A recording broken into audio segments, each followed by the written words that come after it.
கர்த்தருடைய பரிசுத்த நாமத்துக்கு மகிமையுண்டாகட்டும். ஆண்டவரும் உலக இரட்சகருமாகிய இயேசு கிறிஸ்துவின் ஈடு இணையற்ற என்ற நாமத்தில் உங்களை யாவரையும் இந்த காலைவெளியில் வாழ்த்துகிறேன். கர்த்தருக்குள்ளாக உங்களை ஆசீர்வதிக்கிறேன். கர்த்தர் தாமே உங்கள் ஒவ்வொருவரையும் கர்த்தர் ஆசீர்வதிப்பாராக. பிரியமானவர்களே, இந்த நாளிலும் தியானத்திற்காக எடுத்துக்கொண்ட பரிசுத்த வேதாகமத்தினுடைய பகுதி சங்கீத புஸ்தகம் 23வது சங்கீதம் 6வது வசனம். சங்கீத புஸ்தகம் 23வது சங்கீதம் 6வது வசனம்.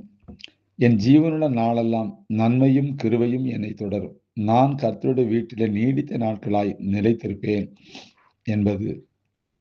சங்கீதங்களை வாசிக்கும் போது சங்கீதக்காரன் 2 வார்த்தைகளை திரும்ப திரும்ப சொல்லுகிறதை நாம் காணலாம்.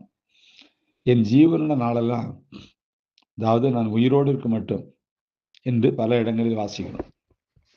பல தீர்மானங்களை நிறைவேற்றும் போது நான் உயிரோடு இருக்க மட்டும் என்று அவர் சொல்கிறார். பல விசுவாச அறிக்கைகளை ஏறெடுக்கும் போது என் ஜீவனுடன் நாளெல்லாம் என்று அவர் கூறுகிறார். ஜீவன், சுகம், பலன் எல்லாம் கர்த்தர் கொடுக்க ஈவு.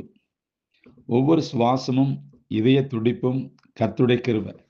ஜீவனும் உயிரும் நம்மிடம் இருக்கும் வரையில்தான் கர்த்தரை துதிக்க முடியும்.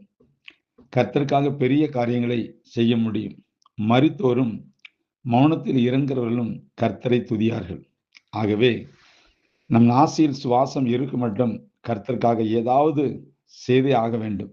3 தீர்மானங்களை நாம் மேற்கொள்ள வேண்டும்.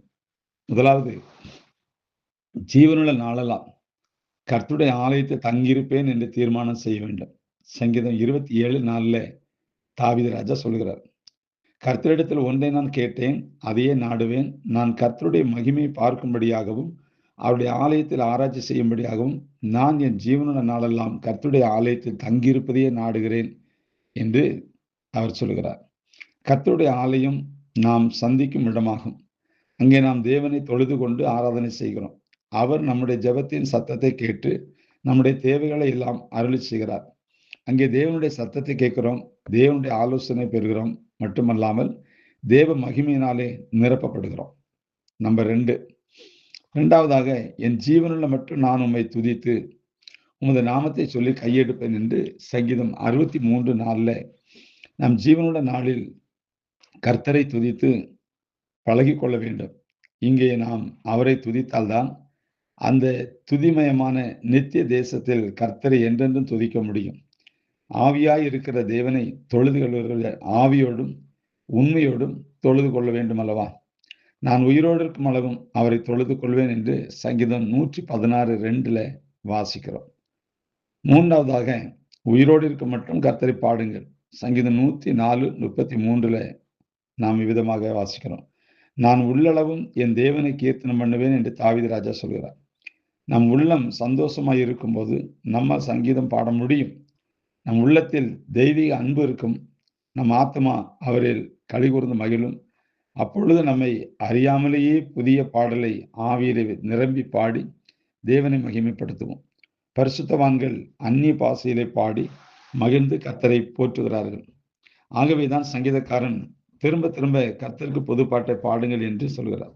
நம் ஜீவனுள்ள நாளெல்லாம் புது புது அபிஷேகத்தை பெற்று புது புது பாடல்களின் கர்த்தரை துதித்து மகிமைப்படுத்த நாம் கடமைப்பட்டிருக்கிறோம் என்பதை மறக்கக்கூடாது. நான் சாவாமல் பிழைத்திருந்து கர்த்தருடைய செய்களை விவரிப்பேன் என்று சங்கீதம் 118:17 தாவீது விதமாக சொல்கிறார். எனக்கு அன்பார்ந்த தேவ ஜனமே, இந்த 3 காரியத்தை நாம் நம்முடைய வாழ்க்கையில தொடர்ந்து நாம் கையாள வேண்டும், செய்ய வேண்டும். கர்த்தரை மகிமைப்படுத்த வேண்டும். அதுதான் நம்முடைய ஆவிக்குரிய ஆசீர்வாதமாகும். எனக்கு இந்த நாளில் இந்த சங்கீதத்தை வாசிக்கும் போது மிகுந்த மகிழ்ச்சியும் சந்தோஷமாய் இருக்கிறது. இதை தியானிக்கும் போது மிக்க மிக்க மனமகிழ்ச்சி. ஆம், பிரியமானவர்களே, நீங்களும் கர்த்தருடைய சமூகத்தை தேட வேண்டும், துதிக்க வேண்டும், அவரை பாட வேண்டும். அதான் ரொம்ப முக்கியம். கர்த்தரை துதியுங்கள், அவர் நல்லவர், அவர் கிருபை என்றும் உள்ளது. கர்த்தர் உங்களோடு இருக்கிறார். இந்த சுவாசம், இந்த ஜீவன் அவருடையதாகும். அதனால ஒவ்வொரு நாளும் அவரை மறவாதபடி நினைவு கூறுங்கள். அதுவும் அதிகாலையில நினைவு கூறுங்கள். அதிகாலையில் எழுந்து கர்த்தரை தேடுங்கள். அவர் உங்களுக்கு தென்படுவார். கர்த்தர் தாமே உங்களை ஆசீர்வதிப்பார். God bless you.